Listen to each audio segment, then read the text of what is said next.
नौशर फ़िरोज़ सालिम खाते हेल्थ खाते जे मुलाज़िमनि पर नेशनल प्रेस क्लब अॻियां कैंप क़ाइमु करे वरिती, जिते समूरनि खातनि जा हज़ारे मुलाज़िम प्ले कार्ड खणी पहुता। हुकूमत सिंध ख़िलाफ़ सख़्त नारेबाज़ी कंदे वज़ीर आला सिंध जे हटाइण जो मुतालबो करे रहिया हुआ। मीडिया सां ॻाल्हाईंदे सिंध एम्प्लॉइज़ अलायंस जे सदर मोहम्मद परेल काके पोटो माशिक वगण आज़िम आलवाणी ऐं हिदायतुल्ला सोलंकी डॉक्टर फ़तह राजपर शाह मोहम्मद शर ॿियनि मुतालबो कयो त सिंध हुकूमत फ़ौरन असांजा मुतालबा तस्लीम करे मुल्ज़िमान जे मां मायूसी खे दूरि कयो वञे। हुन सां असांजो ट्रोलर आहे सिंध जा मुलाज़िम जॾहिं सर सां कफ़न ॿधी 4 अक्टूबर जो कराची बिलावल हाउस जो रुख कंदा त सभु मुलाज़िम कसम ते वचन कयो आहे त मुतालबा तस्लीम करे मोटंदासीं या असांजा लाश घरनि ॾांहुं मोटंदा।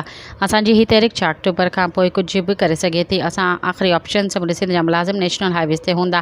का बि गाॾी नेशनल हाईवे ते हलणु न ॾींदासीं। जेसिताईं असांजा समूरा मुतालबा तस्लीम नथा थियनि तेसिताईं नेशनल हाईवे बंदि हूंदो। सब्सक्राइब कयो अवामी न्यूज़ HD खे ऐं ताज़ा तरीन ख़बरुनि लाइ ॾिसंदा रहो अवामी न्यूज़ HD।